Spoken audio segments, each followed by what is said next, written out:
Reflexionando y meditando y pensando las cosas que a diario nos toca vivir, los asuntos que a diario tenemos que enfrentar, yo pensaba y meditaba que a veces el mundo y la realidad en que nosotros estamos, con todas sus circunstancias, con todo lo que pasa a su alrededor, me da la impresión de que es como un enorme salón de clases, donde todos y todas estamos de alguna manera ubicados e ubicadas en ese salón, y donde la maestra en ese salón es la vida. De hecho, el cantautor panameño produjo un disco que se llamaba Maestra Vida. Porque siento, y yo no sé si usted está de acuerdo conmigo, como que continuamente se nos está pasando un examen, como que continuamente somos puestos a prueba, como que continuamente hay algo que exige de nosotros unas respuestas como si fuera una prueba puesta delante de nosotros. Y se espera siempre que podamos responder adecuadamente, bien. Y la realidad es que en ese gran salón de clase que es la vida, que es la experiencia, en esa gran maestra que es la vida, la realidad es que a veces pasamos con altas distinciones y con altos honores. Otras veces apenas raspando, con el nivel mínimo que necesitamos para podernos superar en ese momento. Y hay que confesar y decir que en otras ocasiones nos hemos colgado. Yo estoy seguro que todos aquí en algún momento nos hemos colgado. Y no hemos pasado alguna de esas experiencias de prueba. Por lo tanto, reprobamos. ¿Y qué es lo que se pone a prueba en esta gran experiencia de aprendizaje y de enseñanza? Se pone a prueba nuestro carácter, se ponen a prueba nuestras emociones, nuestros sentimientos, se pone a prueba los contenidos que hay en la mente, en el espíritu, en el corazón. En otras palabras, se pone a prueba nuestra capacidad de resistencia, nuestra capacidad de respuesta, nuestra creatividad frente a aquello que está probando nuestra vida. Es para ver y es para probar de qué estamos hechos, de qué usted y yo estamos hechos. El grupo Fiel a la Vega tiene una canción que precisamente el coro dice: dame un momento para probar de qué estoy hecho. Soy el que va cuesta arriba, soy el que va al acecho. Pero cuando usted escucha las estrofas de esa canción, usted se da cuenta que los puertorriqueños y puertorriqueñas somos una mezcla de muchas cosas. Además de la sangre, que usted sabe que hay de todo en esa corriente de sangre nuestra y nuestra genética, pero también somos una contradicción de otras cosas. Y somos muy complejos y complejas los puertorriqueños y puertorriqueñas. Y quizás también otros países, hermanos y vecinos nuestros, tienen sus complejidades, porque sabemos que aquí hay hermanos y hermanas de la República Dominicana, Colombia, Venezuela, que se congregan aquí en nuestra congregación. Cada uno tiene sus complejidades. Y en medio de esas complejidades, día a día se nos pide probar de qué estamos hechos. Día a día reflejamos nuestras contradicciones, pero también reflejamos nuestras posibilidades. Y esa es nuestra vida.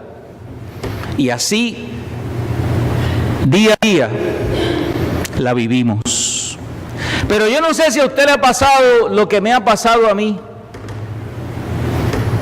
Que hay veces que en medio de esas contradicciones, Y en medio de esas pruebas y en medio de esas experiencias vividas, uno de momento descubre que hay una gran fuerza al interior de la vida de uno. Uno de momento se sorprende de una gran fuerza que aparece desde el corazón, un gran sentido de fuerza interior que tiene a veces procedencia misteriosa, desconocida, y nos sorprende en medio de una situación de momento sentir que cogemos un aire, una fuerza, una capacidad de afrontar que no sabíamos que estaba ahí, que misteriosamente estaba escondida en nosotros. Y esa fuerza y ese aire de momento nos da un sentido de esperanza y levanta nuestra frente y levanta nuestro corazón frente a la adversidad y nos da capacidad y fuerza para seguir viviendo y para superar la prueba y para levantarnos y para continuar hacia adelante. Yo no sé si a usted le ha pasado, pero a mí me ha pasado.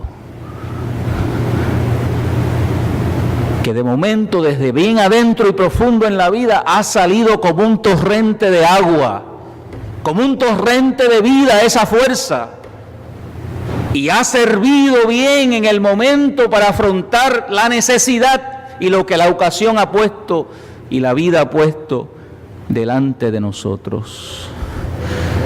Yo le puedo decir con toda certeza en esta mañana, hermano y hermana, que esa fuerza y esa esperanza es la que hemos encontrado a través de nuestra fe en el Señor.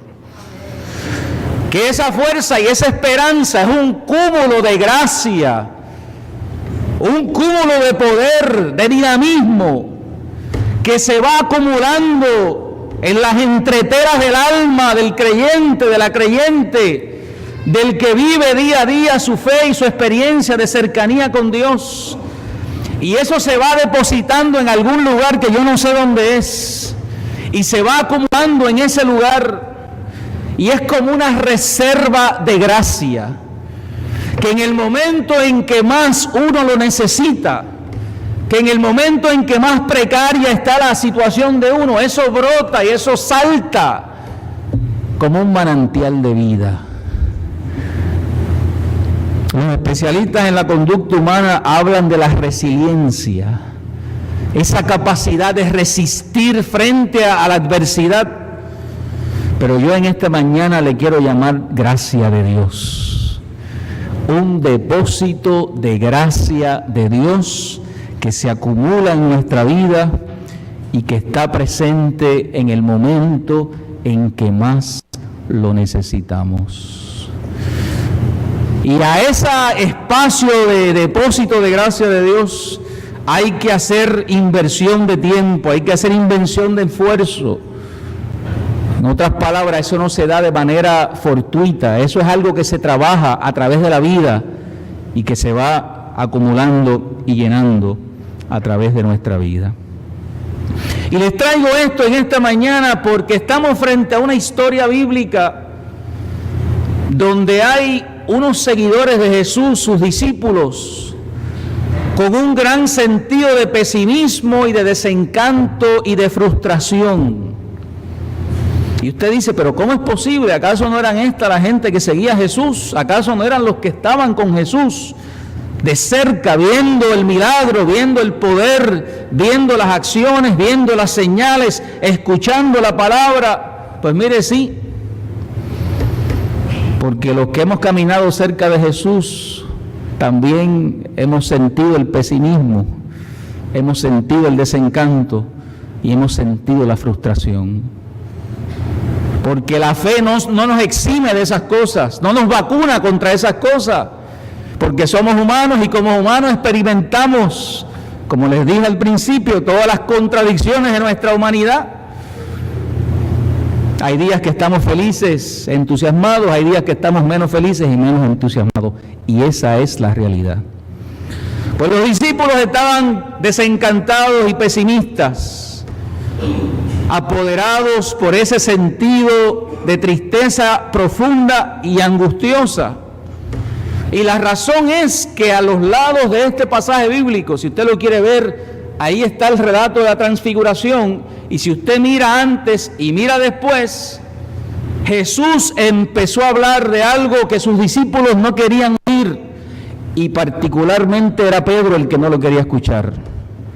Empezó a hablar de su muerte, de la necesidad de que tenían que sufrir, de la necesidad de todo lo que tendría que padecer. Y cuando Pedro escuchó eso que Jesús estaba hablando, Pedro brincó y dijo: es imposible, maestro, que esto pueda ocurrir. Y Jesús lo tuvo que regañar y tuvo que apartarlo de él, no solamente a Pedro, sino lo que Pedro estaba diciendo. Porque lo que Pedro decía representaba también una manera de pensar, una forma de ver la vida y de ver a Jesús. Y Jesús no quiso dejarse imponer esa visión. En otras palabras, lo que Pedro estaba diciendo era que era imposible que el Mesías, el enviado, el Hijo de Dios, que ha venido a este mundo y a esa cultura en particular a traer libertad, a traer esperanza, a traer una nueva vida, una nueva visión para ese pueblo.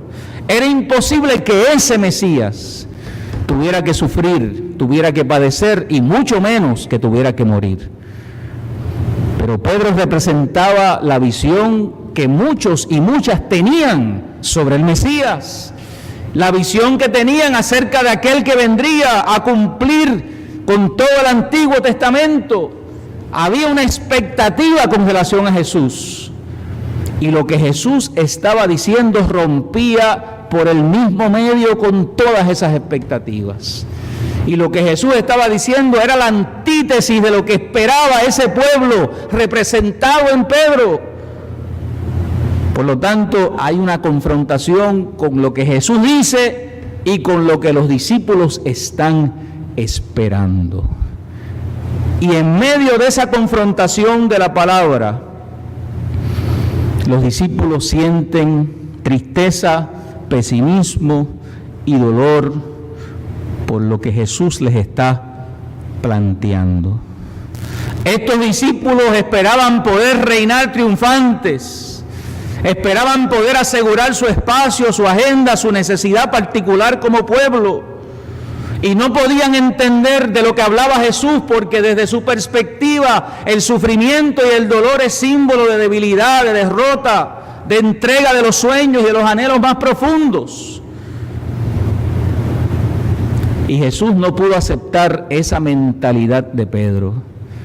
Y Jesús se negó a que Pedro le impusiera a Jesús, a él mismo, esa visión, esa expectativa falsa acerca de lo que sería su ministerio para el pueblo y para el mundo entero.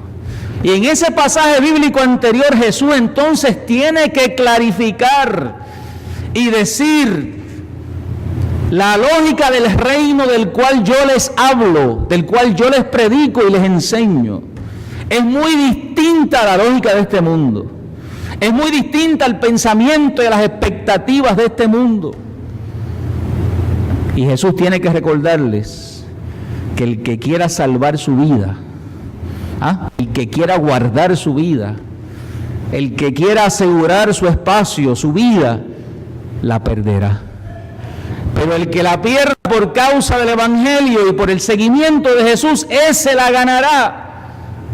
Y Jesús necesita recordarles esa ecuación del reino de Dios a Pedro y también a sus discípulos. Miren qué interesante. Justamente cuando Jesús se va a transfigurar, en otras palabras, cuando Jesús va a cambiar su forma, cuando Jesús va a revelar su verdadera naturaleza, Pedro quiere transfigurar a Jesús.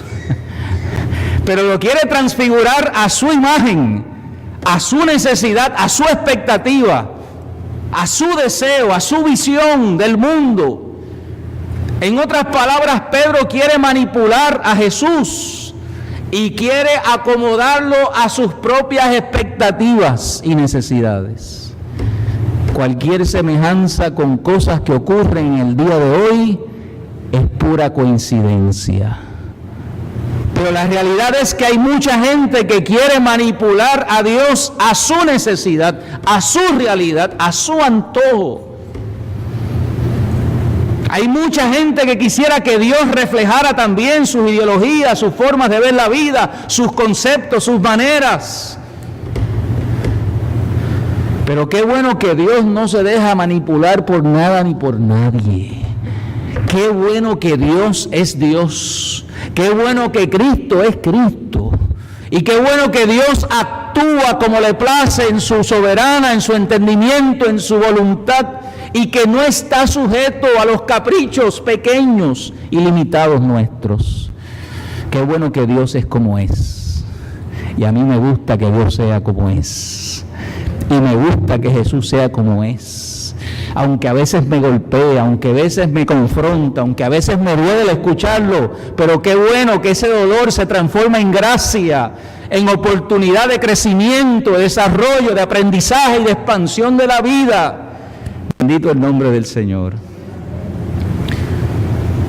Pero en medio de ese dolor que viven los discípulos, Jesús le dice a sus seguidores, 3 de ellos, vengan conmigo, y los lleva a un monte, que les voy a enseñar algo.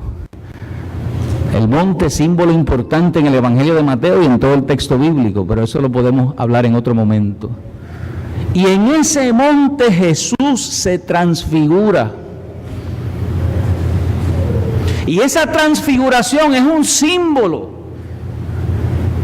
Precisamente cuando más intenso está el dolor de aceptación del sufrimiento de los discípulos por lo que Jesús está anticipando que va a pasar, precisamente cuando más dura está la cosa, en medio de la experiencia brota una imagen de vida, de gracia, de poder.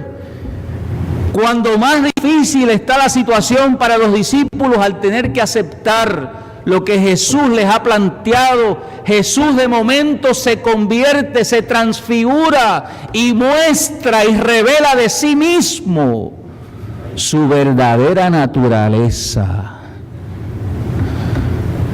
Por lo tanto, este que dice que va a morir, ahora está transfigurado con vestidos blancos, con un rostro iluminado como el sol. Y no solamente eso, sino que tiene al lado de él a Elías y a Moisés. Miren, hermanos y hermanas, es una cosa espectacular. Lo que ese símbolo en ese relato está diciendo, en este que está aquí, que ha aceptado el sufrimiento y la agonía de cumplir la voluntad de Dios, en este que está aquí, verdaderamente es el Mesías, es el Hijo de Dios. En Él está todo lo que anhelaban y todo lo que esperaban acerca de Dios y del Mesías enviado. En otras palabras, si este es con el que nosotros contamos, si este es el que está de nuestro lado, si a este es el que nosotros estamos siguiendo, quiere decir que no solamente nuestro presente está garantizado, el futuro está garantizado, porque es el Dios que supera todos los tiempos, porque es el Cristo que ha superado en esa imagen todos los tiempos. Por lo tanto, la transfiguración se convierte en una palabra de ánimo, se convierte en una expresión de esperanza, porque es un anticipo de esa victoria de aquellos que han optado por seguir a Jesús, de aquellos que han optado por ese sendero de la entrega, de la obediencia. Jesús, en otras palabras, el Evangelio nos está diciendo que esto también es lo que le espera a los que siguen a Jesús. Esta visión, este triunfo, esta imagen, esta transfiguración es también el anticipo de lo que vivirán aquellos que siguen el camino del amor, el camino de la justicia, el camino del bien. Esta imagen de la transfiguración representa un momento sublime para los seguidores de Jesús. En medio de la oscuridad más terrible, brota e ilumina la esperanza. En medio del momento más desalentador, ahí surge una imagen que nos ayuda a entender que la vida con todas sus complejidades, está custodiada y acompañada por ese Cristo, por ese Jesús que se transfigura ahí en el monte de Tabor. En este Jesús transfigurado se realizan todas las promesas de Dios, se cumple toda la plenitud de la ley y las profecías. El plan de Dios que fue anunciado por esa ley y por los profetas en Jesús se ven realizadas, y Moisés está ahí representando la ley y Elías está ahí representando a los profetas. Esa transfiguración que vemos en el pasaje bíblico tiene el propósito de levantar las fuerzas, darle contenido a la esperanza de sus seguidores, porque nuestra esperanza tiene contenidos, porque nuestra esperanza tiene fundamentos y tiene razón de ser. Nosotros no estamos aquí por pura ilusión, nosotros no estamos aquí tratando de dar golpes a la suerte, a ver si las cosas nos salen. No, nuestra esperanza tiene fundamento, nuestra esperanza tiene razón de ser. Y ese fundamento es la vida de Cristo, ese fundamento es Jesús, ese fundamento es el testimonio narrado por los evangelios en Jesús. Jesús es el fundamento de nuestra esperanza. Cristo es el fundamento de nuestra esperanza.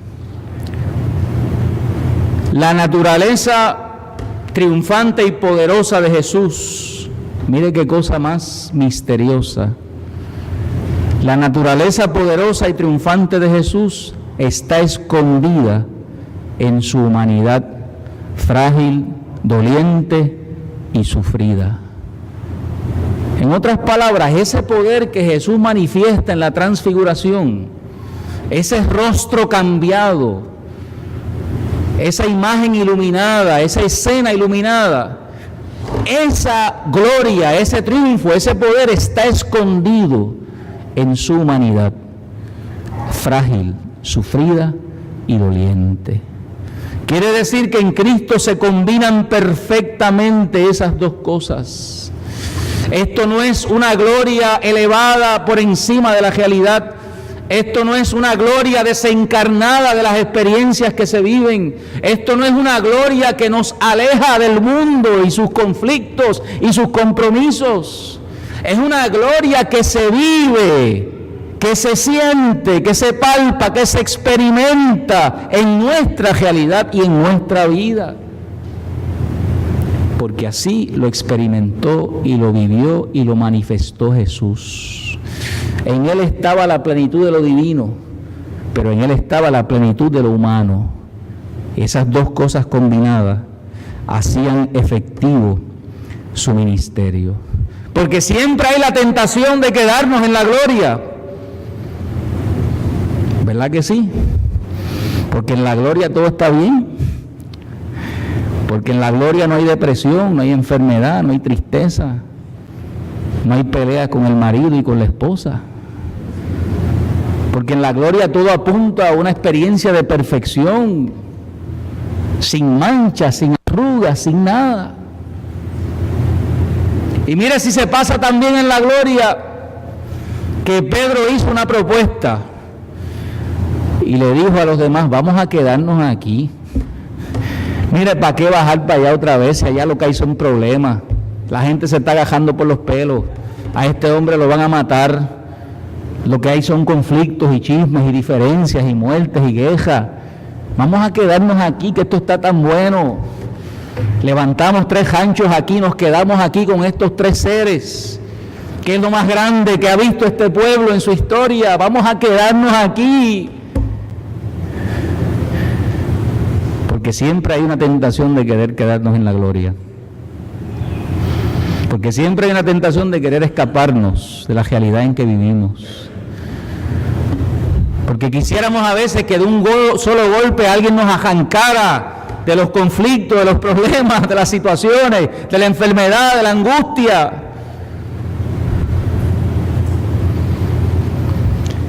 Pero déjeme decirle que no solamente se fue Elías y se fue Moisés, se quedó Jesús solo. Y Jesús le dijo: vengan, que allá abajo es que está la cosa. Hay que regresar, hay que volver, porque esa gloria es para ser vivida en la realidad.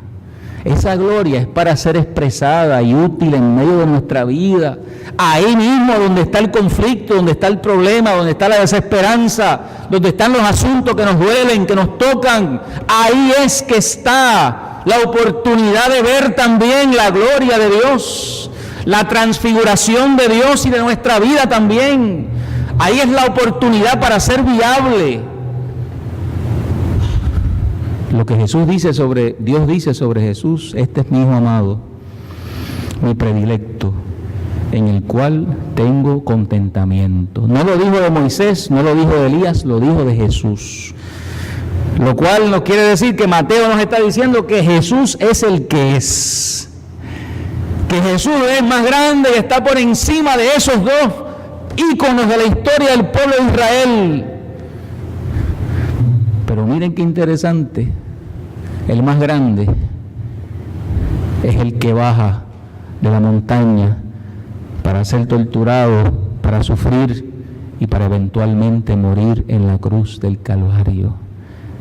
El más grande es el que se da, el que se entrega, el que se ofrece, precisamente para traer esperanza a aquellos que creen y que creerán en Él. Y al bajar de la montaña se encuentran ellos y Jesús con las mismas situaciones que dejaron atrás, porque justamente después de bajar, Jesús vuelve y anuncia otra vez la necesidad de su sufrimiento, de su muerte y de su angustia.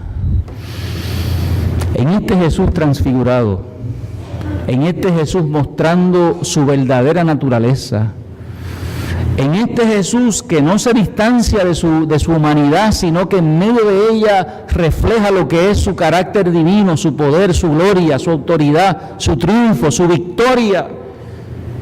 Porque esa transfiguración es una anticipación de su resurrección. Porque de alguna manera le está diciendo a sus discípulos: yo tendré que enfrentar la muerte, el dolor y el sufrimiento, pero por la fuerza de Dios yo superaré eso y venceré la muerte y superaré aquello que intente apagar y acabar con mi vida. Sin embargo, al bajar, ¿no le parece a ustedes interesante que Jesús le dice: no se lo digan a nadie? ¿Qué piensa que hubiese pasado si si los discípulos hubiesen empezado a contar lo que ellos vieron allí en el monte? Se hubiese creado una algarabía, una expectativa. Posiblemente hubiera gente que hubiese cobrado por subir al monte para que pudieran ver el lugar donde Jesús se transfiguró y apareció Elías y Moisés. Se hubiese convertido aquello en un gran espectáculo. Pero qué bueno que el Jesús en que yo creo no se presta para los espectáculos. Qué bueno que el Jesús de los evangelios no se presta para el espectáculo, ni se presta para aquellas cosas superficiales y triviales. Y se los digo, hermanos y hermanas, porque hoy la experiencia de fe religiosa, mucha de ella cristiana, está fundamentada sobre el espectáculo. La gente no va como adoradores, sino van a ver un show, y van a ver las luces, y van a ver la manera en que la cosa se puede montar. Pero nosotros no estamos aquí para el espectáculo, sino que estamos para adorar al Dios que vive. Y para poder afirmar ese Jesús que se transfiguró en el monte y que se ha convertido en nuestro Señor, en nuestro Salvador, en nuestro restaurador. Termino como comencé. Todos estamos sentados en ese gran aula de la vida. Y todos estamos sintiendo que somos puestos a prueba. La pregunta es entonces en esta mañana: ¿sabes tú cuáles son los fundamentos de tu esperanza? ¿Sabes tú cuál es esa fuerza a veces que no entendemos, misteriosa, que en medio de las luchas y los momentos más difíciles nos ayuda a sobreponernos, a levantar nuestra frente, nuestra mirada, nuestra vida. ¿Te sientes tú capacitado y capacitada para poder afrontar esa prueba continua que la vida pone ante nosotros? Yo te invito en esta mañana a reafirmar tu fe y tu esperanza en ese Jesús transfigurado en el monte Tabor, a poner tu fe y tu esperanza en ese que ya superó la muerte, que ya superó el dolor y en cuya presencia nosotros también tenemos garantizada el superar la muerte, el dolor y el sufrimiento. Jesús es el fundamento de nuestra esperanza. Él es la razón por la que nosotros podemos creer en esperanza contra esperanza, como dice el Nuevo Testamento. Él es la razón por la cual nosotros podemos saber que no hay ninguna circunstancia y situación en esta vida que pueda más que Él, que supere su fuerza, su capacidad y su poder. No hay ninguna cosa, hermano y hermana, por más difícil que parezca, que en Cristo no podamos superar con altas distinciones y con altos honores. ¿Sabes tú en esta mañana dónde está puesta tu esperanza y tu fe? Yo te invito a que me acompañes en un momento de oración, que cierres tus ojos y ores conmigo.